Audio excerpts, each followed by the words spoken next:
अथ एकादशोऽध्यायः। अर्जुन उवाच मदनुग्रहाय परमं गुह्यमध्यात्मसंज्ञितम् मदनुग्रहाय परमं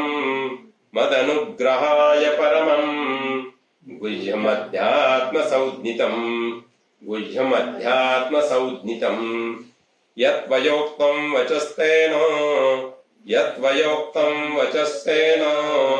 मोहोऽयं विगतो मम भवाप्ययौ हि भूतानां श्रुतो विस्तरशो मया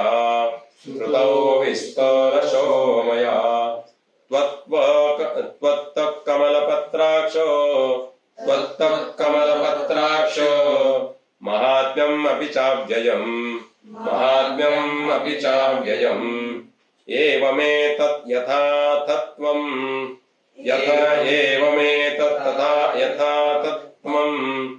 आत्मानं परमेश्वरो द्रष्टुमिच्छामि ते रूपम् ऐश्वरं पुरुषोत्तम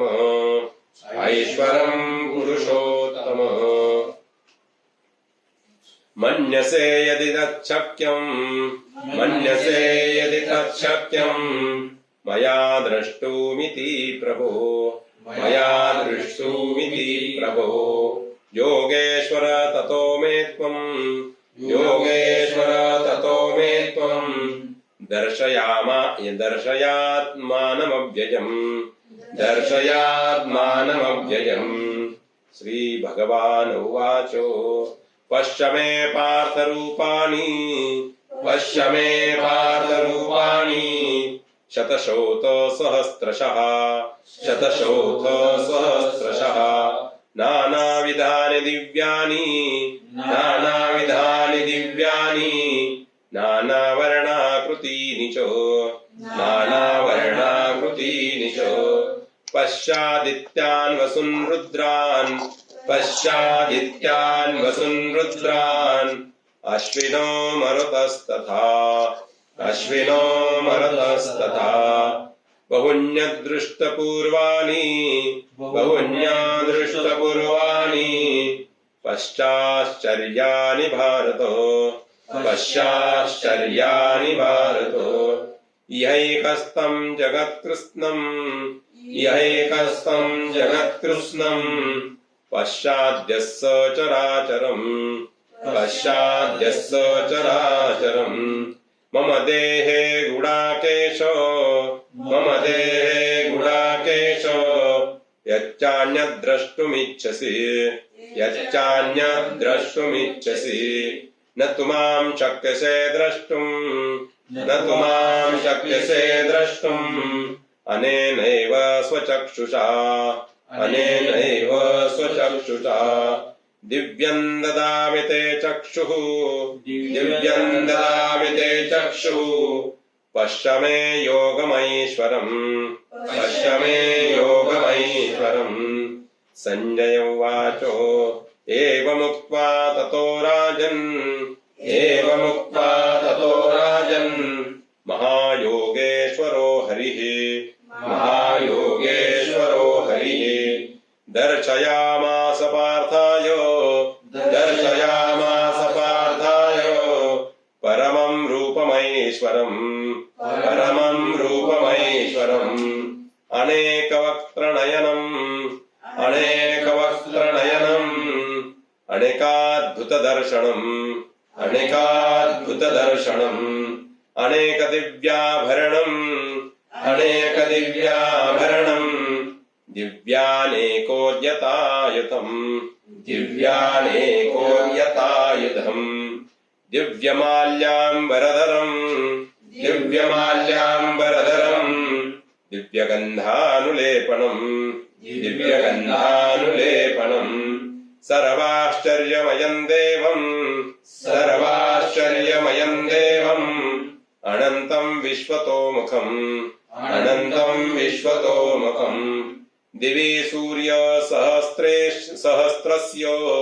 दिवि सूर्यसहस्रस्य देवस्य भवेद् युग उपत्थितः भवेद् युग उपत्थितः यदि वा सदृशी सा स्यात् यदि वा सदृशी सा स्यात् भासस्तस्य महात्मनः भासस्तस्य महात्मनः तत्रैकस्थं जगत्कृत्स्नं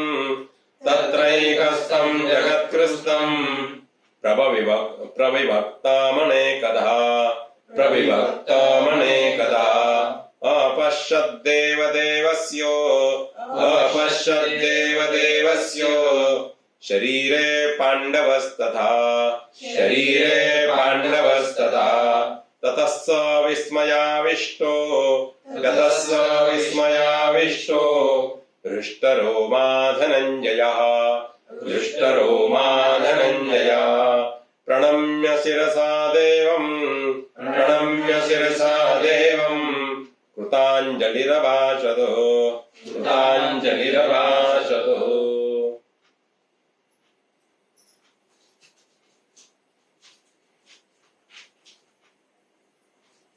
ओम श्री परमात्मने नमः। अथ एकादशोऽध्यायः। अर्जुन उवाच मदनुग्रहाय परमं गुह्यमध्यात्मसंज्ञितं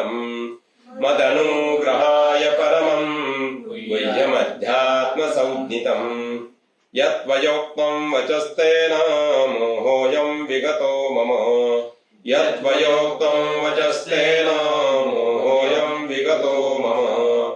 भवाप्ययौ हि भूतानां श्रुतो विस्तरशो मया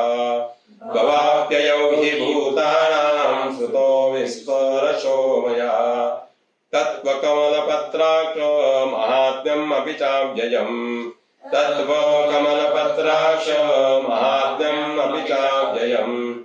एवमेतद् यथार्थत्वम् आत्मानं परमेश्वरो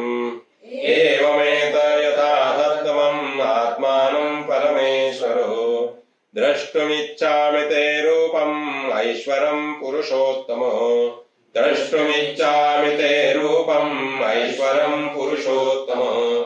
मन्यसे यदि तच्छक्यं मया द्रष्टुमिति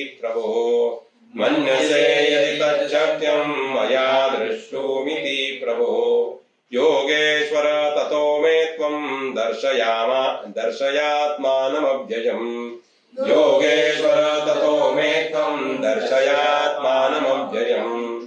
श्री भगवान् उवाच पश्य मे पार्थ रूपाणि शतशोतसहस्रशः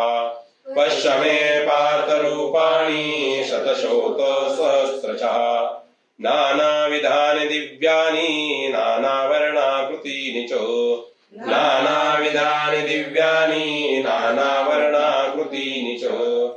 पश्यादित्यान् वसून् रुद्रान् अश्विनो मरुतस्तथा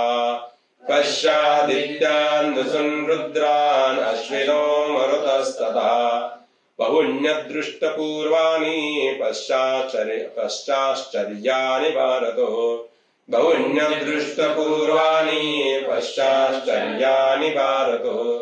यैकस्थं जगत्कृत्स्नं पश्चाद्य सचराचरम्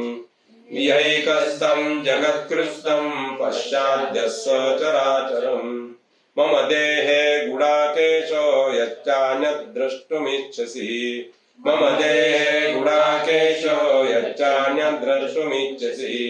न तु मां शक्यसे द्रष्टुम्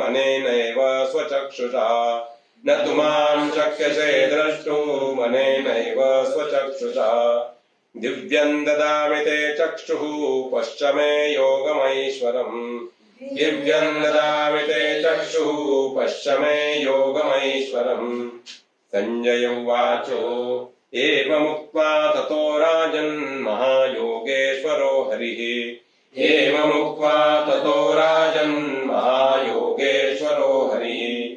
दर्शयामास पार्थाय परमं रूपमैश्वरम्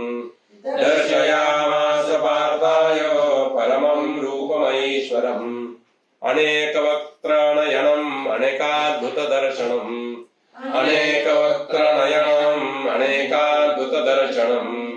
अनेक दिव्याभरणं दिव्यानेकोद्यतायुधम् अनेक दिव्याभरणं दिव्यानेकोद्यतायुधम् दिव्यमाल्याम्बरधरं दिव्यगन्धानुलेपनम् दिव्यमाल्याम्बरधरं दिव्यगन्धानुलेपनम् सर्वाश्चर्यमयं देवम् अनन्तं विश्वतोमुखम् सर्वाश्चर्यमयं देवम् अनन्तं विश्वतोमुखम् दिवि सूर्यसहस्रस्य भवेत् युगपत्थिता दिवि सूर्यसहस्रस्य भवेत् युगपत्थिता यदि वा सदृशी सा स्यात् भासस्तस्य महात्मना यदि वा सदृशी सा स्यात् भासस्तस्य महात्मनः तत्रैकस्थं जगत्कृत्स्नं प्रविभक्तमनेकधा तत्रैकस्थं जगत्कृत्स्नं प्रविभक्तमनेकधा अपश्यद्देवदेवेशो शरीरे पाण्डवस्तथा अपश्यद्देवदेवेशो शरीरे पाण्डवस्तथा ततः स विस्मयाविष्टो हृष्टरोमा धनञ्जयः ततः स विस्मयाविष्टो हृष्टरोमा धनञ्जयः प्रणम्य शिरसा देवं कृताञ्जलिरभाषत प्रणम्य शिरसा देवं कृताञ्जलिरभाषत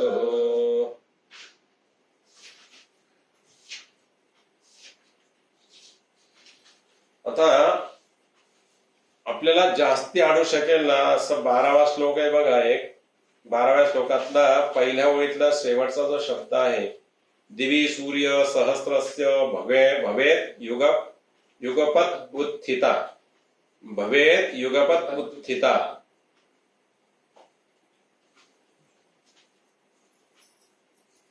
त्याच्यानंतर तिसरा श्लोक जो आहे तो आपला आणण्याची शक्यता आहे. एवं एतत् यथार्थत्वम् एवं एतत् यथार्थत्वम् आत्मानं परमेश्वर.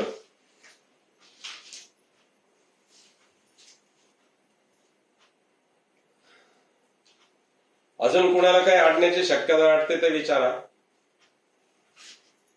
तिसरा पुन्हा सांगा.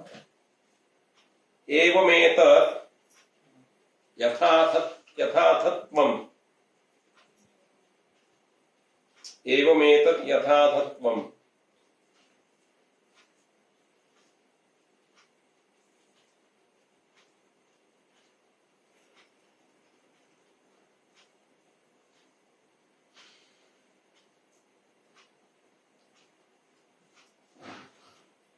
आत्मानं परमेश्वर. अजून कोणाची काही शंका आहे?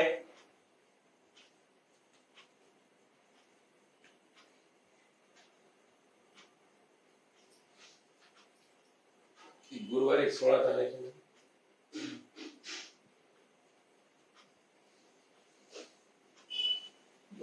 गुरुवारी 16 तारीख एकादशी मला वाटतं.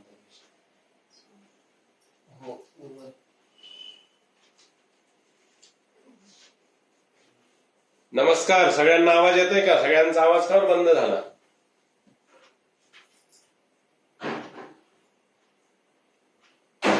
ऑनलाईन आहेत का? गेले सगळे? आहे गुरु. जास्ती ओझं झालंय का आज?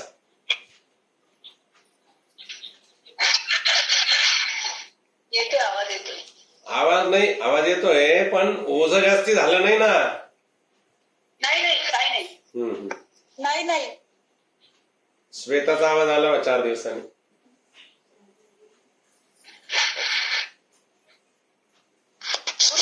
सहावा श्लोक सांगा. कितवा? 6वा. 10वा. अनेक वक्त्रनयनम अनेकाद्भुतदर्शनम अनेकाद्भुतदर्शनम.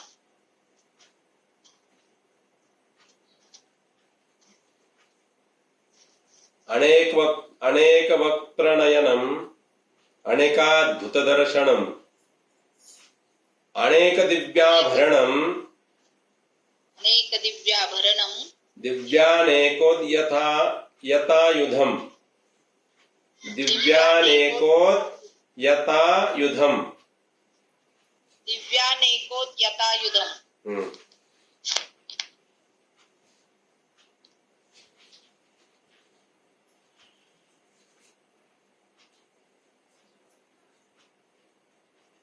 श्रीराम. सहावा श्लोक सांगा गुरुजी. कितवा? सहावा 6. बर बर. आत्ता 10 सांगितलंय, परत एकदा ऐका. नाही 6 6 सहावा 6 बर. पश्चादित्यान् वसून् रुद्रान् पश्चादित्यान् वसून् रुद्रान् न अर्धाय अश्विनौ मरुतस्तथा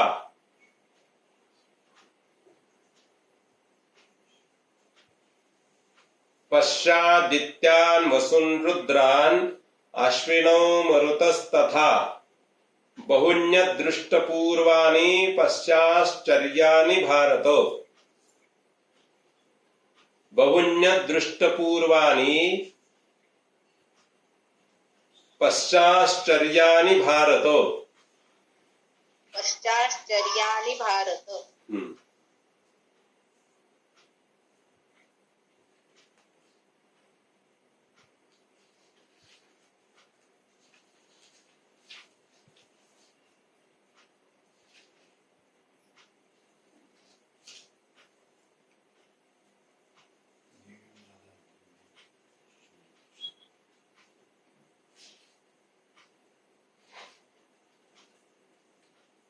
अजून कोणाची काही शंका आहे का?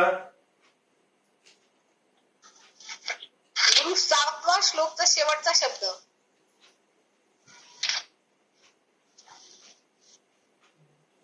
7वा श्लोक शेवटचा शब्द. मम देहे गुडाकेश हा एक चरण झाला, हे झालं, पद झालं. यश्चान्यत् द्रष्टुमिच्छसि यच्चान्यत् द्रष्टुमिच्छसि यच्चान्यत् द्रष्टुमिच्छसि.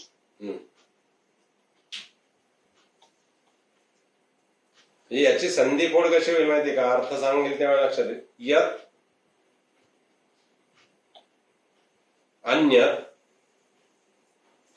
द्रष्टुम इच्छसि.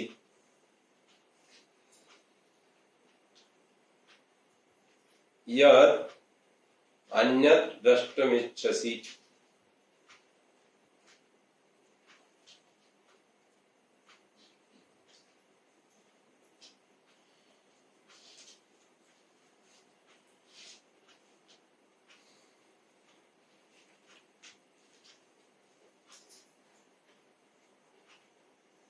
गुरु 13वा श्लोक.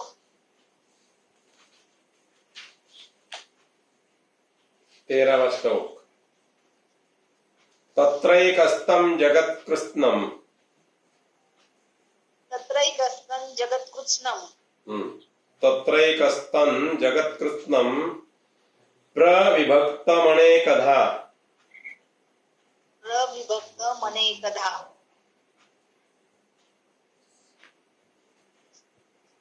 अपश्यद्देवदेवस्य अपश्यद्देवदेवस्य शरीरे पाण्डवस्तथा. शरीरे पाण्डवस्तदा.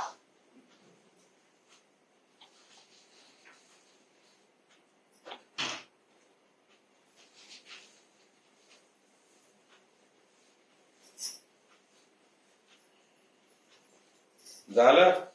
अजून काही शंका कुणाच्या?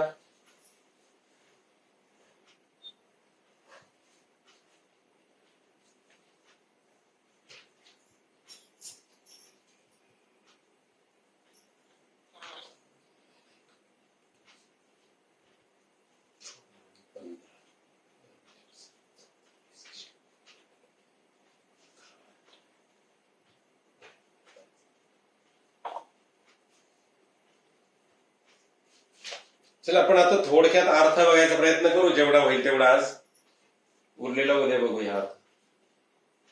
आता बघा 10वा श्लोक जो आहे ना, ही भगवद्गीता जी आहे ना, अशी कडी सारखी, साखळी सारखी. मी तुम्हाला पहिल्या दिवसापासून सांगतो, म्हणून मी शक्यतो पहिल्यापासून भगवद्गीता शिकवण्याचा प्रयत्न करत असतो. तर एक एक शंका ज्या आहेत, एक एक इच्छा ज्या आहेत, त्या अर्जुनाने व्यक्त केल्या, भगवंताने त्या पूर्ती करत गेले. आता भगवंताने 10व्या अध्यायात शेवटी काय सांगितलेलं आहे, यत्तद् विभूतिमत्सत्वम श्रीमत ऊर्जितम एव.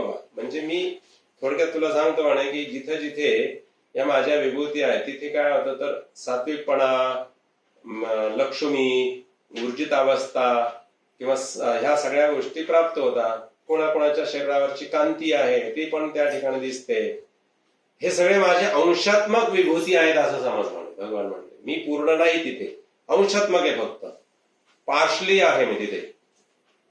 आणि हे मी जे सांगितलंय, तर 40व्या श्लोकात सांगितलं की हे एवढं मी जे सांगितलंय इथं म्हणजे माझा अंत झालाय किंवा माझ्या या सगळ्या विभूती संपल्या, तर याच्यापेक्षा दुसरं काही नाहीये असं नाहीये. तर याच्यापेक्षा खूप काही आहे. आणि ते ऐकण्याची कुणाची, तुझी तर अजिबात ताकद नाही, कुणाचीच नाहीये म्हणे ती ताकद. कुणीही ते पूर्णपणे ऐकू शकत नाही आणि शक्य नाही. मग आता हा प्रकार झाल्यानंतर अर्जुनाने 11व्या अध्यायामध्ये काय प्रश्न विचारला माहितीये का, देवा तुम्ही माझ्यावर जर अनुग्रह करण्यासाठी जर तयार आहात, कारण त्याच्याशिवाय तुम्ही एवढं मला सांगितलं नाही. मद अनुग्रहाय परमम गुह्यम अध्यात्म संज्ञितम यत्वयोक्तम वचस्तेन मोहोयम विगतो मम. भगवंता तुम्ही जसं मला ज्ञान सांगू लागलात ना, माझ्यावर अनुग्रह करण्याच्या हेतूने, मद अनुग्रहाय परमम गुह्यम अध्यात्म संज्ञितम म्हणजे काय आहे, तर हे भगवंता अत्यंत गुह्य अध्यात्म नावाचं जे काही तुम्ही सांगत आहात माझ्या समोर ज्ञान, अनुग्रह करण्याच्या हेतूने, यत्वयोक्तम वचस्तेनम. आता तुम्ही सगळं काही जे सांगितलं आहे वर आतापर्यंत जे सांगितलेलं आहे ते वचन उक्त सांगितलं आहे, त्याच्या योगाने माझा हा मोह किंवा अविवेक आहे ना, हा बऱ्यापैकी बाजूला झालेला आहे म्हणे. बऱ्यापैकी बाजूला झालेला आहे. विवेक जागृत होऊ लागलेला आहे. मजवर कृपा करून अनुग्रह करण्याच्या हेतूने तू हे जे काही सांगितलं आहे ना भगवंता, खूप छान उपदेश केला, उद्बोधन केलं, मला सांगितलं. ज्याच्यासाठी शोक करणं शक्य नाही त्याच्यासाठी विद्वान लोकांनी, जो स्वतःला विद्वान समजतो त्याने शोक करू नये. जी गोष्ट आपल्या कवेत नाही त्याचा काय शोक करायचा, किती करायचा शोक, सोडून द्यावा तो विषय. त्यामुळे आता माझी अविवेक बुद्धी हळूहळू नष्ट होऊ लागलेली, आता विवेक जागृत होऊ लागलेला आहे भगवंता. आणि मला आता 7व्या अध्यायापासून जो जे काही सांगितलं आहे ना ते ऐकून आणि अजूनच जास्ती प्रगल्भपणा येऊ लागलाय. भगवान अर्जुन म्हणताय भवाप्ययौ हि भूतानां तृतो विस्तरशो मया त्वत्त कमलपत्राक्ष महात्म्यम अभिचाप्ययम. हे कमलपत्राक्ष म्हणजे कमलनयना भगवंता, मया म्हणजे मी, भूतानां भवाप्ययौ म्हणजे सर्व भूतांची उत्पत्ती आणि लय तुझ्यापासून होतं. हे इथपर्यंत तर मला समजलं, कारण तू ते वारंवार मला सांगितलंय. जग निर्माण होतं माझ्यामधूनच आणि जग स्थिती पण मीच ठेवतो आणि नंतर त्याचा लय सुद्धा माझ्यातच होतं, म्हणजे सगळं काही तुमच्यातच आहे. ठीक आहे, हे मला समजलंय म्हणे. त्वत्ता म्हणजे ते तुझ्या तोंडून विस्तारपूर्वक मी श्रवण केलंय. श्रुत्वौ विस्तरशो मया म्हणजे मी विस्ताराने ते तुमच्याकडून सारखं सारखं ऐकलेलं आहे. आणि हे काय भगवंता, तर अव्ययम म्हणजे काय, तर अव्यय ज्याचा व्यय होत नाही असं महात्म्य आणि ऐकलेलं आहे. तुझा व्यय होत नाही कधी, तू अक्षर आहेस, हेही मी ऐकलं 8व्या अध्यायामध्ये. आता मी काय सांगतोय किंवा काय माझी इच्छा आहे ते ऐका म्हणे तुम्ही देवा. फक्त मी सगळं ऐकून झालं, कानांची तृप्ती होऊ लागली माझ्या. भगवंता कानाची तृप्ती झाली आहे आणि मला अजून एक गोष्ट ऐकायची इच्छा आहे. मी प्रार्थना करतो म्हणे तुमच्याकडे. काय प्रार्थना केलेली आहे, एवमेतत् यथार्थत्वम् आत्मानं परमेश्वर द्रष्टुमिच्छामि ते रूपम ऐश्वरम पुरुषोत्तम. मग भगवंताला अर्जुनाने सांगितलं आहे की मला हे सगळी इच्छा पूर्ण झाली म्हणे, माझी कानांची इच्छा पूर्ण झाली, पण एका गोष्टीची इच्छा पूर्ण राहिलेली आहे. कुठली गोष्ट आहे, डोळ्यांची इच्छा पूर्ण नाही झाली म्हणे. डोळ्यांची इच्छा पूर्ण नाही झाली. एका मीराबाईंनी जसं म्हटलंय की नाही, मीराबाईंनी काय म्हटलं माहितीये का, मला दर्शन द्या म्हणे. दर्शन दो घनश्याम, दर्शन दो घनश्याम, नाथ मोरी अखिया प्यासी रे, दर्शन दो घनश्याम. आणि म्हणता म्हणता काय म्हणलंय, पानी पी कर प्यास बुझाओ, पानी पी कर प्यास बुझाओ, नैनन को कैसे समझाओ, नैनन को कैसे समझाओ, आँख मिचोली छोड़ो अब तो, आँख मिचोली छोड़ो अब तो, ब्रिज के वासी रे, दर्शन दो घनश्याम, दर्शन दो घनश्याम, नाथ मोरी अखियां प्यासी रे, दर्शन दो घनश्याम. अर्जुन तेच म्हणताय तिसऱ्या श्लोकामध्ये. भगवंता सगळं ऐकून झालं, विवेक जागृत होऊ लागला, अविवेक पळून चाललाय, मोह नष्ट होत चालला आहे. आता मला स्वतःचं स्वरूप हळूहळू समजू लागलंय. पण एक गोष्ट आहे, फक्त कान तृप्त होऊ लागले, डोळ्यांचं काय? डोळ्यांना तुमचं जे आता हे जे चतुर्भुज रूप दिसतंय ना देवा, चतुर्भुज रूप दिसतंय ना तुमचं, तुम्ही बसला आहे माझ्या रथाचं आणि सारथ्य करताय, पण हे म्हणजे तुम्ही नाही हे मला समजलंय प्रभू. हे म्हणजे फक्त एवढं म्हणजे तुम्ही आहात हे मला नाही, याच्यापेक्षा वेगळं काही आहे. आणि ते जर शक्य असेल तर मला दाखवाल का देवा? मी जर पात्र झालं असेल तर मला ते दाखवाल का? मला इच्छा झाली खूप ते ऐकण्याची, बघण्याची. ऐकलंय, आता बघायचंय मला. एवम एतत् यथा तत्वम आत्मानं परमेश्वरो. एवम एतत् म्हणजे जे आहे ना तुम्ही सांगितलेलं, ते फक्त कानाने ऐकलंय, डोळ्यांनी कुठे बघितलंय? डोळ्यांना बघायची इच्छा आहे. तुमच्या विभूती काय आहेत, नेमकं काय आहे हे मला सगळं बघायची इच्छा झाली देवा. ज्या प्रकारे म्हणजे ज्या तुम्ही सांगत आहात ना, ज्या प्रकारे तुम्ही सांगत आहात, यथा म्हणजे ज्या प्रकारे, आत्म म्हणजे सांगत आहात, बोलत आहात तुम्ही देवा. तुमच्या मुखातून शब्द निघताय आणि ते अमृताच्या धारा होऊन माझ्या कानांच्या द्वारे हृदयात जाऊन थांबले. पुरुषोत्तमा, हे सगळं ऐश्वर्य जे आहे ना तुमचं, रूपम ऐश्वर्यम पुरुषोत्तमम, तुमचं जे भव्य दिव्य रूप जे आहे ना आपण आता वर्णन केलेलं, ते सगळं मला बघायची इच्छा झालेली आहे. त्याहून वेगळं काही आहे का तेही मला बघायचं आहे. मला बाकी काही नाही. तुमचं ज्ञान, तुमचं ऐश्वर्य, तुमची शक्ती, तुमचं बल, तुमचं वीर्य, तुमचा यश संपादन करण्याची जी सहजता आहे, हे सगळं मला बघायचं आहे. मला बघण्याची इच्छा आहे. भगवंता, बालकाचा हट्ट पुरवाल का हो? एका बालकाचा हट्ट पुरवाल. पण हे सगळं हट्ट करतोय खरी बालक, पण पात्र झालं असेल तर दाखवा बरं. देवाचं दर्शन होणं ही काही सामान्यातली गोष्ट नाहीये. म्हणून भगवंताच्या समोर किती नम्रपणा असायला हवा एका भक्ताचा, एका साधकाचा किती नम्रपणा असायला हवा आहे ते अर्जुनाकडे बघून शिकावं. गीतेतून एवढं जरी हा एक श्लोक जरी समजला ना आम्हाला, तर ह्या 11व्या अध्यायातला 4था श्लोक जरी आम्हाला समजला ना भगवत भक्तांना, आता अर्जुनाची भाषा बघा किती नम्र झालेली आहे. आमची भाषा किती नम्र असते की नसते हे ज्याचे त्याने ठरवायचे, मूल्यमापन ज्याचे त्याने करायचंय.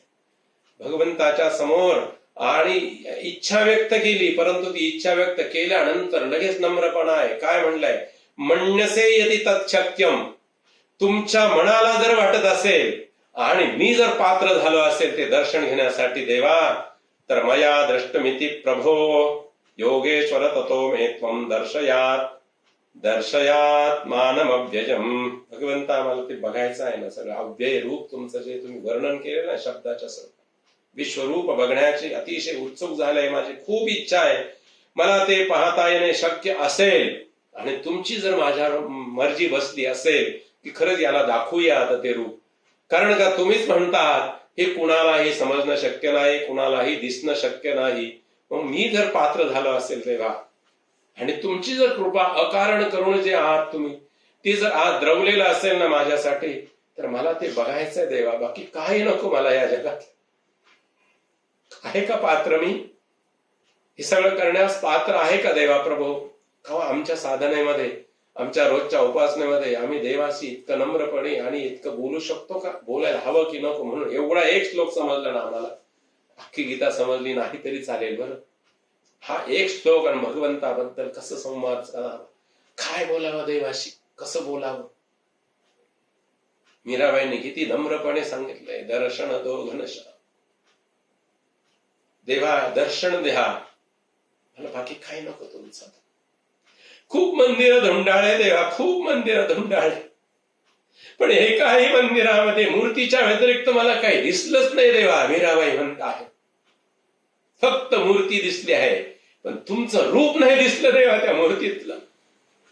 माझ्याकडे ती नजर नाहीये देवा. मीराबाई म्हणतात ती नजर नाही. हा मंदिर मंदिर मूर्त तेरी, पण ह्या नयनांना तिची सुरत जी आहे ना, तुझी मूळ रूप जे आहे ना तुझं प्रभू, ते नाही दिसलं. ते रूप कुणाला दिसलं होतं भगवत भक्तांनो?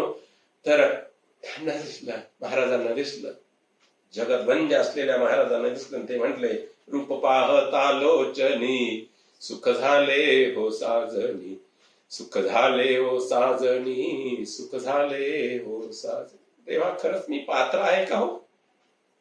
हे सगळं मिळण्याच्या पात्रता माझ्या अंगात जर आली असेल आणि तुमची जर मर्जी माझ्यावर बसली असेल, तर देवा ते मला पाहायचं इच्छा आहे. मला दाखवाल का होते देवा? मन्यसे यदि तच्छक्यम. माझ्या मनात तर खूप भाव आणि जागृत होत आहेत की देवाचं आता ऐकलेलं जे रूप आहे ना ते बघावं. या भगवंताच्या विभूती, भगवान कुठे कुठे कसे कसे आहे, हे व्यापक रूप भगवंताचं कसं आहे. हे चतुर्भुज नको, हे चतुर्भुज म्हणजे देव आहे असं नाही, तर ह्याच्या व्यतिरिक्त देव आहे असा माझा भाव आता तुम्ही सांगितल्यावर प्रगट झाला, होऊ लागलाय. पण तो फक्त भावच प्रगट झालाय, डोळ्यांना दिसेल का ते? देवा दाखवा ना मला, तुम्ही कृपा करा ना माझ्यावर. मन्यसे यदि तच्छक्यम मया द्रष्टुमिति प्रभो. माझ्यावर जर तुमची कृपा झाली असेल आणि मला ते पाहायचं आहे, आणि असं जर तुम्हाला वाटत असेल की याला खरं दाखवावं, हा पात्र झालेला आहे, तर दाखवाल का? योगेश्वर ततो मे त्वं. भगवंता मला ते दाखवा ना हो, हे योगेश्वरा. आणि तुमचं जे अव्यय आणि अशा प्रकारचं आत्मस्वरूप, जे स्वरूप जे आहे ना खरं, ते मला पाहायचंय, दाखवाल का देवा? श्री भगवान उवाच. देव म्हणतात, ऐक अर्जुना, पश्चिमे पार्थ रूपाणी शतशोत सहस्रशा नानाविधाने दिव्यानी नानावर्णाकृती निचो. अर्जुना, इच्छा प्रगट केली आहेस, अर्जुनाकडून प्रार्थना केलेली. भगवान आधी द्रवलेले होते, आता तर त्याचा नम्रपणा अजून द्रवू लागले. आणि ते म्हणतात, ऐक बघ आता, नाना प्रकारची माझी जी अलौकिक नाना वर्ण आणि आकृती यांची विशिष्ट रूपी आहेत ना, मी तुला दाखवायला तयार आहे, तू बघ आता.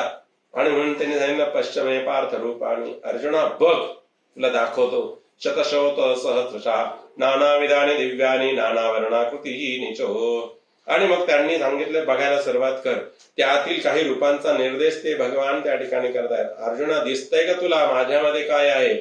तर पश्चादित्यान वसून रुद्रान अश्विनो मरुतस्तथा. माझ्यामध्ये 12 आदित्य आहेत, 8 वसू आहेत, 11 रुद्र आहेत, 2 अश्विनी कुमार आहेत. त्याच प्रकारे 49 मरुदगण आहेत. त्यानंतर अर्जुना, भरतकुलातील श्रेष्ठ अर्जुना, आणि पूर्वीनं कधी बघितलेलं सगळं रूप माझ्यामध्ये बघायला सुरुवात कर. भगवंत सांगायला सुरुवात करतात, पश्चादित्यान वसून रुद्रान अश्विनो मरुतस्तथा. हे सगळे कुठे आहेत माझ्यामध्ये? दिसतंय का तुला? बघतोयस का तू? आणि काय करता अजून? काय बहुनी, अजून खूप. ही आधी याच्या आधी कधी बघितली नसतील, कधी ऐकली नसतील असे सगळे. आणि काय करत येतं, आश्चर्यकारक सगळ्या गोष्टी तुला दाखवतो म्हणे. तुला मी फक्त आदित्य रूपच तुला दिसेल असं समजू नको, तर माझ्या देवा संपूर्ण जग बघायला सुरुवात कर अर्जुना. यैकस्तम जगत कृष्णम पश्चाद्यस्स चराचरम मम देहे गुडाकेशो यच्चान्य द्रष्टुमिच्छसी. अरे आज आज आज मी पूर्णपणे प्रसन्न आहे अर्जुना तुझ्यावर. तुला सगळं दाखवतो, पूर्ण जग माझ्यामध्ये कसं आहे हे तुला दाखवतो. एकस्तम, एकाच अवयवात असलेले तू जाणून घे की माझ्याकडे काय काय आहे, माझ्याजवळ काय आहे. मी म्हणजे कोण आहे समजून घे. गुडाकेश, गुडाकेश काय? गुडाकेश या शब्दाचा अर्थ काय भगवत भक्तांना? बऱ्याच वेळा गुडाकेश गुडाकेश आलाय. ज्याने निद्रेला आपल्या ताब्यात ठेवलंय ना, स्वाधीन ठेवलेलं आहे, तो गुडाकेश आहे. गुडाकेश झोपेला आपल्या ताब्यात ठेवलेला आहे. झोपेला जो आपल्या ताब्यात ठेवतो ना, तोच काही विशेष प्रावीण्य मिळवतो. जो झोपेच्या अधीन जातो ना, बस संपलं. मग जो जागत आहे वो पावत आहे, जो सोवत आहे वो खोवत आहे. ज्याला झोप हवी नसती, उठ बस झोप, उठ बस झोप, उठ बस झोप, त्याला काहीच नाही मिळत. उठ जाग मुसाफिर भोर भई, उठ जाग मुसाफिर भोर भई. अरे तू झोपतोस काय? उठ, जागा हो, मग तुला हे जग दिसेल. झोपेत राहिलं तर काय? गुडाकेश ऐक अर्जुना, आता तुला मी सांगतो. यैकस्तम जगत कृष्णम पश्चाद्य चराचरम मम देहे गुडाकेशो यच्चानं द्रष्टुमिच्छसी. अरे या माझ्या देहात एकाच अवयवामध्ये असलेलं संपूर्ण चराचर जग तुला मी या देहाच्या या अवयवांच्या ठाई दाखवतो. जरा नीट बघ अर्जुना. यैकस्तम जगत कृष्णम, ह्या एकाच आणि या जगामध्ये, या माझ्या देहामध्ये संपूर्ण जग तुला दाखवतोय म्हणे. सचराचरम, सगळं दाखवतो, काळजी करू नकोस. पण लक्षात ठेव, तुला हे दाखवतोय मी, पण तुला ह्या तुझ्या डोळ्यांनी हे दिसणं शक्य आहे का? हे शक्य बाळा. हे तुझे सामान्य चर्मचक्षु आहेत ना, त्याने दिसणार नाही बाळा ते तुला. तुला वेगळे डोळे लावावे लागतील त्याच्यासाठी. आणि ते वेगळे डोळे म्हणजे दिव्य चक्षु मी तुला देतो अर्जुना. वेगळी नजर देतो तुला, मग तुला दिसायला सुरुवात होईल. सूक्ष्माती सूक्ष्म नजर लागेल ना, त्यावेळेस आम्हाला हे सगळं स्पष्ट दिसतं. नाही का? आम्ही 7वी 8वी मध्ये जाऊन शिकलो, कांद्याच्या पेशीमध्ये किती प्रकारचे जीव आहेत किंवा काय काय आहे. त्याच्यासाठी आम्हाला वर कांदा दिसतो, तो आम्ही बघतो, तर आम्हाला दिसतो का? तो नाही. पण त्याच्यासाठी काय करावं? दिव्य चक्षु म्हणजे मायक्रोस्कोप जो आहे ना, त्याच्यातून बघावं लागतं. अरे बापरे, एवढं आहे काय कांद्याच्या पेशी? तसं भगवान म्हणले तुला हे दिसणार नाही. न तुमां शक्यते द्रष्टुम मने नैव स्वचक्षुषा दिव्यं ददामि ते चक्षु पश्चिमे योगमईश्वरम. तुला मी दिव्य चक्षु देतो म्हणे, ती दिव्य नजर देतो, दृष्टी देतो, मग तुला दिसेल ते सगळं. आणि म्हणून त्या भगवंताने काय केलंय? विश्वरूप धारण करायला सुरुवात केलेली आहे एका क्षणामध्ये. तथापि अमर्याद अशा मला जर तू पाहायला लागशील तर तुला समजणार नाही, त्या डोळ्याने दिसणार नाही. तुला दिव्य चक्षु दिले भगवंताने, दिव्य चक्षु दिलेले अर्जुनाला. आणि म्हणून नंतर काय केलं? हे दिव्य चक्षु कोण देतं माहितीये का? दिव्य चक्षु आमचे सद्गुरु देतात. आम्हाला दिव्य चक्षु सद्गुरु देतात. आणि सद्गुरूने एकदा दिव्य चक्षु दिले की जग चांगलं स्पष्ट दिसायला लागतं, नाही का? औंड्या नागनाथाला जा आणि तुला तुझे गुरु मिळतील, असं कोणाला सांगण्यात आलं? नामदेवांना सांगण्यात आलं, जा म्हणे. कारण पंढरपूरला यात्रा भरली आणि तिथे ज्ञानोबा माऊली निवृत्तीनाथादिकांनी सांगितलं. ज्ञानेश्वरांच्या लक्षात आलं, निवृत्तीनाथांच्या लक्षात आलं की यांना अहंकार व्हायला लागला. कुणाला? नामदेवांना. माझ्या हातून देव जेवतो, मी जागा झाला ना, माझ्यामुळं होतं, मी जीव घातला. कोणी घातले का जीव आतापर्यंत वगैरे? ते म्हणले काका जरा तुम्हाला मडक्यांचा अनुभव जास्ती आहे. कुंभार आहे ना तुम्ही, गोरोबा काका. मडकं पक्क की कच्च हे लगेच समजतं म्हणे तुम्हाला. जरा बघता का तुमची ते हातातली थापे घेऊन मडकं शोधता का? ते म्हणले बघू की, तुमची आज्ञा तुमची इच्छा असली तर मला काय म्हणे माऊली करायला ही अडचण आहे. पण त्यांनी ती थापे घेतली, निवृत्तीनाथांच्या डोक्यावर मारली. निवृत्तीनाथ होच किटूच नाही, आहे तसेच. काय फरक पडतो? मान अपमान, मारलं काय, हात फिरवलं काय, काय फरक पडतो? गप्प आहे, पक्क आहे म्हणे मडकं. ज्ञानोबांचं मडकं तर केव्हाच पक्क झालेलं होतं निवृत्तीनाथांच्या कृपेने. आणि असं करता करता 1 2 3 संजन झाले आणि नामदेवाकडे स्वारी आली. ते लांबणे म्हणतात, ए मला हात लावायचं नाही, मला नाही, मी नाही मारबीर खाणार ते तुमच्या त्या टपलीचा. पक्का नाही का? आपण माठ बघतो ना टचकी मारून, बरोबर पक्का आहे का कच्चा आहे घरी, आणि तो जर पक्का असला तर घरी आणतो. भगवत भक्तांनो, गुरु सुद्धा असा शोधावा आणि शिष्य असा शोधायला सांगितलं शास्त्राने. म्हणजे साधा पाणी प्यायला 4 महिने माठ लागतो, तो जर टचकी मारून आपण बघतो तर आपल्याला ज्याला अनुग्रह द्यायचा आहे तो आणि ज्याच्याकडून अनुग्रहाचा घ्यायचा आहे तो, हे दोघे पक्के पाहिजे. नाही तर मग काय, घेतली माळ ठेवली टांगून खुंटीला, त्याला काय झालं? तुम्ही घेतला, मी घेतला, मी पण घेतला. म्हणलं का तुम्ही गुरुमंत्र घेतला? म्हणजे घेतला की. म्हणून काय करता? म्हणजे काय नाही, गुरुपौर्णिमा नाही जमत आपल्याला, गुरुपौर्णिमा नाही जमत जायला, माळ नाही करायची. अरे मग कशाला घेतला गुरुमंत्र? की मी तिची भाजीची जोडी आहे की तू घेतली आणि मी पण घेतली, चल जाऊ दे, कोरडी तर कोरडी नाही तर पातळ करून खाऊ. असा असतो का गुरु? असं असतं का हे? ते म्हणे नाही, आपल्याला नाही, आपल्या अंगाला हात लावायचं नाही म्हणे, माझ्या हातून देव देवता, माझ्या कसं कच्चन पक्क. गोरोबा काका नाही, दुरून सांगितलं, ज्ञानोबा फक्त एवढं मडकं कच्चं आहे, मग आता काय करायचं? बास, हे कच्चा आहे म्हणे, याला अहंकाराची बाधा झाली आहे, सात्विक अहंकाराला, मी जागा झाला. मग त्यांना सांगण्यात आलं म्हणे, तुम्हाला हे दिव्य ज्ञान हवं असेल तर तुम्ही जा अवंड्या नागनाथाला, तिथं तुमचे गुरुजी बसलेले आहेत, ते तुम्हाला उपदेश देतील. आणि विसोबा खेचरांकडे जाण्याला त्यांना आज्ञा सांगण्यात आली. विसोबा खेचर कुठे? अवंड्या नागनाथाला बसलेले आहेत म्हणे, तुमचे जा तिथे तुम्ही. नामदेवांचा नाईलाज झाला, ज्ञानेश्वरांचा शब्द अवहेर करणं शक्य नाही, तुकारामांचा इत्यादी मोठ्या संतांचा, संत मंडळींचा शब्द अवहेरणं शक्य नाही, म्हणून नामदेव खालच्या मानेने आणि खाली मान घालून बळजबरीत जाऊन तिथून जाऊ दे, आता यांच्या आज्ञा तर जाऊ नये, निवृत्तीदात ज्ञानोबा माऊली एवढ्या मोठमोठ्यांचं कसं काय आपण अवहेर करायचा. गेले तिथे, बघतात तर एक शिवलिंगावर आणि विसोबा खेचर आपले दोन्ही पाय ठेवून मस्तपैकी पायावरची आडी घालून विश्रांती घेत बसले. ते वयोवृद्ध झालेले, की म्हणले याच्याकडून गुरुमंत्र घ्यायचा, हा देवाच्या डोक्यावर पाय ठेवतो, याच्याकडून काय शिकायचं आपण. त्यांनी दोन्ही पाय उचलले, दुसरीकडे ठेवले, ठेवतात तेवढ्यात दुसरी पिंड, तिसरी पिंड, चौथी पिंड, पाचवी पिंड, सगळीकडे पिंडीच पिंडी. त्यांनी एका कृतीतून दाखवलं, ईश्वर एका ठिकाणावर नाही तर व्यापक स्वरूप आहे, ईश्वराचं व्यापक स्वरूप आहे. कधी समजलं? सद्गुरूंची कृपा झाली तेव्हा. आता कृष्णं वंदे जगद्गुरू, म्हणून तुला हे दिव्य स्वरूप पाहायचं असेल ना, तर त्याच्यासाठी दिव्य अशा प्रकारचं काय करायला, तर नजर हवी, दृष्टी हवी. म्हणून तुला हे तुझ्या चर्मचक्षुंनी दिसणार नाही, तुला ते दिव्यत्व मी देतो. आणि भगवंताने ते दिव्य त्या ठिकाणी दिलाय. आणि आता बघ म्हणे, भगवत भक्तांना आम्ही सद्गुरूंकडे जातो ना, या जगाकडे बघण्याचा दृष्टिकोन ते आम्हाला देतात, बाकी काही बदल नाही, आहे तेच जग आहे, काही बदल नाहीये. अनुग्रहाच्या आधी जे जग होतं तेच आत्ताही आहे, फक्त त्याचा दृष्टिकोन बदलतो ना. दृष्टिकोन बदलला की जग खूप स्पष्ट दिसायला सुरुवात होत, नाही तर अस्पष्ट दिसतं, अस्पष्ट दिसतं आपल्याला जग. स्पष्टता आली, नजर आली ना की बस मग छान. कधी कधी आकाशाकडे बघितलं ना, कधी कधी हरणाचा सुद्धा आकार त्या ढगांना आहे, असा दृष्टिकोन असला, नाही तर माणूस त्या ढग असा इकडून आला आणि तिकडून गेला. कधी कधी वेगवेगळे आकार त्या ढगांमध्ये दिसायला सुरुवात होते. पण नजर पाहिजे आमची, नजर पाहिजे. ह्या जगातला ईश्वर बघायचा असेल ना, तर ती नजर असायला हवी. एखाद्या झाडाचा सुद्धा आकार एखाद्या कसल्या तरी मूर्तीच्या स्वरूपात आपल्याला दिसायला सुरुवात भास होतो, का तर ती नजर आली आहे त्या वेळापुरती, म्हणून आपल्याला त्या ठिकाणी असतो. ती नजर आलेली आहे. संजय उवाच, संजय म्हणतात, एव मुक्ता ततो राजन महायोगेश्वरो हरी दर्शयावस पार्थाय परमं रूपमैश्वरम. आणि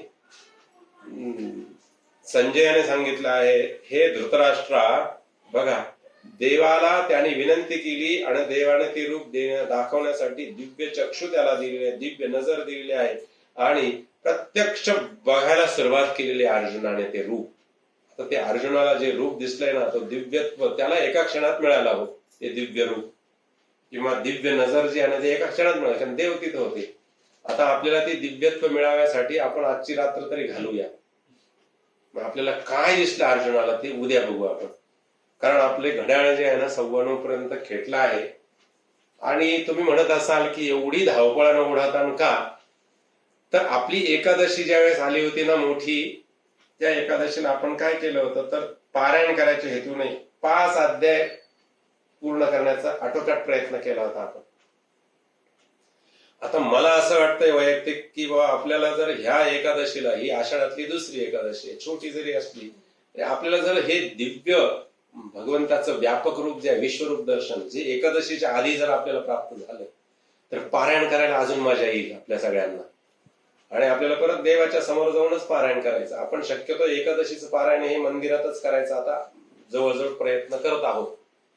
तर त्याच्यासाठी ही सगळी ओढत आहे. थोडासा त्रास झाला तरी कुठं बिघडणार आहे आपलं काही. थोडा त्रास करत करत आपण बरोबर तिथपर्यंत जाऊ. आणि आपली जर सगळ्यांची इच्छा असेल तर मग इथपर्यंत मी अर्जुन बोलेपर्यंत पुढचे जे 4 श्लोक आहेत ते पण सांगायची तयारी आहे माझी. पण सगळ्यांची इथं ऑनलाईनच्या आणि इथं बसलेले तर नाही म्हणणारच नाही. ऑनलाईनचं म्हणणं काय ते मला काही समजत नाही ना, लाईनवर असलेल्यांचं. त्यांनी जर पटकन वेळ न घालवता सांगितलं तर मी पुढे सांगेल किंवा मी इथेच थांबूया आपण.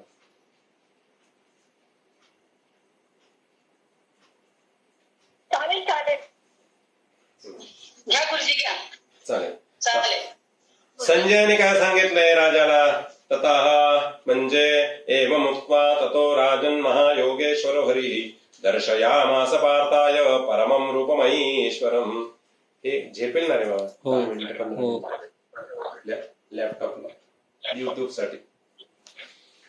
तर झालं, संजयने सांगितलंय त्यानंतर हे राजन म्हणजे हे राजा, हे धृतराष्ट्रा ऐका म्हणे आता. एवं मुक्त्वा असे बोलून महायोगेश्वर हरी जे आहेत भगवान नारायण, केशव, माधव आणि काय करताय पार्थाला आणि ऐश्वर्य संपन्न रूपाच्या विषयी आणि दाखवते झाले, एकदम उघड केलं त्यांनी आपलं रूप. आणि बघा म्हणे आता तुम्ही किमान ऐका तरी हो, राजाला सांगतात हे धृतराष्ट्रा. तुम्हाला दिसणं शक्य नाही का? व्यासांनी सांगितलं तर तुला दिव्य दृष्टी देतो. तुम्ही त्यावेळी नाकारली ती दृष्टी. युद्धाच्या आधी सांगितलं तर तुला दिव्य दृष्टी देऊ का? सगळं दिसेल तुला. मग जो मोहांध असतो ना त्याला काहीच नको असतं, दिसायलाच नकोय. नाही दिसलं म्हणजे त्याच्यात अज्ञानात खरं सुख आहे असं आपण म्हणतो. अज्ञानात सुख नाही ठेवू. काही गोष्टी आहेत ना त्या समजूनच घ्यायला पाहिजे असतात. ऐका म्हणे तुम्ही, किमान ऐका तर खरी. कान तर तृप्त होतील, डोळे तर तृप्त होण्याची तुम्ही संधी दवडली आहे, आता कानाने तर ऐका. आणि त्यांनी सांगायला सुरुवात केली. हो, संजयांनी सांगायला सुरुवात केली, ऐका म्हणे महाराज, अहो माझे डोळे तृप्त झालेत ते बघून. अर्जुनाला तर जे दाखवले ना ते मला स्पष्ट दिसतंय. ऐका म्हणे काय दिसतंय. अनेक वक्त्र नयनम अनेकाद्भुत दर्शनम अनेक दिव्याभरणम दिव्यानेको यथा यथायुधम. अहो त्या देवाच्या त्या रूपामध्ये काय दिसतंय. देवाने हे व्यापक रूप ज्यावेळी धारण केलं ना तेव्हा त्याला अनेक वक्त्र म्हणजे मुख निर्माण झाल्याचा भास होतोय म्हणे. खूप रूप मुख आहेत त्याला, अनंत अनंत जे त्याचं वर्णन केलं जातं असे अनंत रूप, अनंत वक्त्र म्हणजे शिर निर्माण झालेत, मुख कमल निर्माण झालेत. नयन सुद्धा अनेक आहेत, खूप नेत्र आहेत नाही का. पुरुष सूक्तात जे वर्णन आले ना, सहस्त्र शीर्षा पुरुषाः सहस्त्राक्षा सहस्त्रपाद स भूमिं विश्वतो ऋतुवात्यतिष्ठ दशांगुलम. हजारो नेत्र आहेत, हजारो शिरकमल आहेत असा तो आहे प्रभू. अनेक वक्त्रनयनम अनेकाद्भुत दर्शनम. अनेक अद्भुत विस्मयकारक अशा प्रकारचं दर्शन होतंय म्हणे प्रभूचं. विस्मयकारक होत आहे. अनेक दिव्याभरणम अनेक प्रकारचे दिव्य आभरण, नाना प्रकारचे. आणि काय केलं तर आभरण म्हणजे नाना प्रकारचे वस्त्र, भरजरी वस्त्र भगवंताने परिधान केले.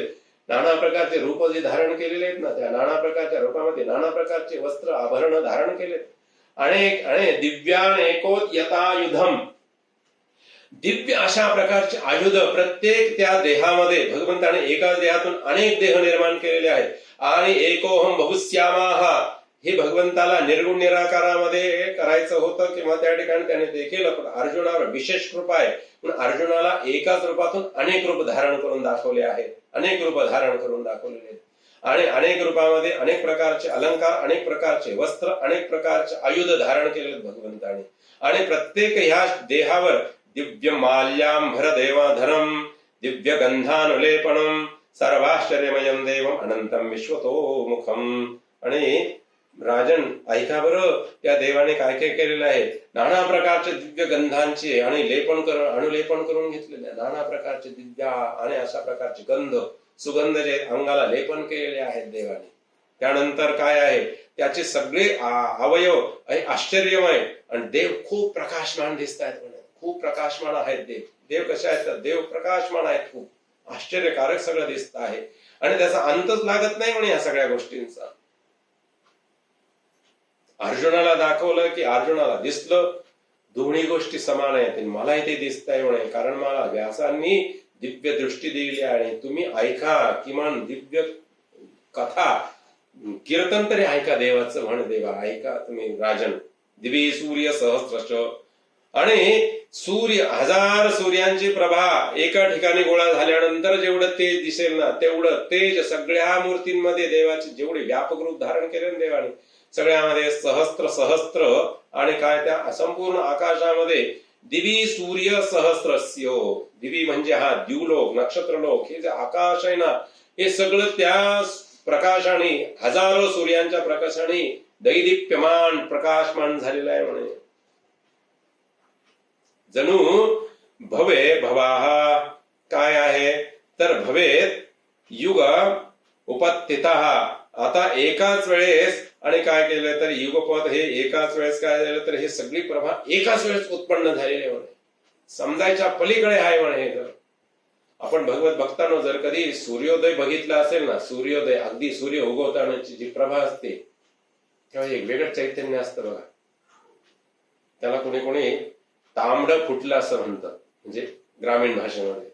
एक तांबूस अशा प्रकारचा रंग येतो आणि ती छटा आहे ना, बघता बघता अंधार संपतो ना, बघता बघता ती छटा निर्माण होते आणि हृदयाला एक आल्हाददायकपणा वाटतो. म्हणून त्याच्यासाठी आपल्याला स्नान करून तयार पाहिजे सूर्योदयाच्या आधी. आणि ते पण आपल्या घरातून दिसत नाही म्हणून आपण टेरेसला जायला पाहिजे, कारण इमारती खूप उंच उंच झालेल्या आहेत. पूर्वी जंगलामध्ये आश्रम जे होते ना ऋषीमुनींचे, त्याच्यामुळे त्यांना कुठे वर चढायची गरज नव्हती. सरळ अंगणात आले की सगळं दिसत होतं. तर ते दिसण्यासाठी आणि अशी प्रभा जी आहे ना सकाळची, ही हजारो सूर्य एका वेळेस आल्यानंतर जेवढी प्रभा होईल इतकं तेजोमय आणि त्या ठिकाणी हे निर्माण झालेलं आहे बघ राजन. ह्या ठिकाणी राजाचं पण भाग्य कुठून उदयाला आलं ठाऊक नाही. राजाला हे सगळं ऐकायला मिळालं संजयाच्या मुखातून. आणि आमचंही भाग्य एवढं मोठं आहे की व्यासाने ते ग्रथित करून ठेवलं म्हणून आम्हाला ते समजतंय की देव कसा आहे नेमका, आमची का पात्रता असावी. म्हणून भगवद्गीतेतले आणि प्रत्येक अध्याय श्रवणीय आहे, ऐकण्यासाठी योग्य, वागण्यासाठी योग्य आणि आम्हाला अनुकरणशील आहे असं आहे. तर दिवी सूर्य सहस्रश्च भवेद युगम उपस्थिता. आणि एकाच वेळेस उत्थापन अवस्थेला आलेले आहे ते तेजोबलय. एकाच वेळेस सगळं अवकाश जे आहे झाकून टाकलेलं आहे. यदेवा सादृशी सास्यात भासस्तस्य महात्मना. आणि काय तर म्हणजे त्या ठिकाणी असं सांगतायत संजय की अशा प्रभेची सारखी त्या ठिकाणी इतकी एकामागून एक अशा प्रकारची प्रभा सारखी तिथे प्रभावित होते आहे की बस आता काय विश्वरूपाची कांती अधिक आहे. ह्या विश्वरूपाची कांती अधिक आहे की हजारो सूर्यांची कांती अधिक आहे. तर असं वाटतं की नाही सूर्यांना ह्याच विश्वरूपाने तेज दिलेलं आहे असं वाटतंय. नाही का अक्रूरांना वाचलं होतं.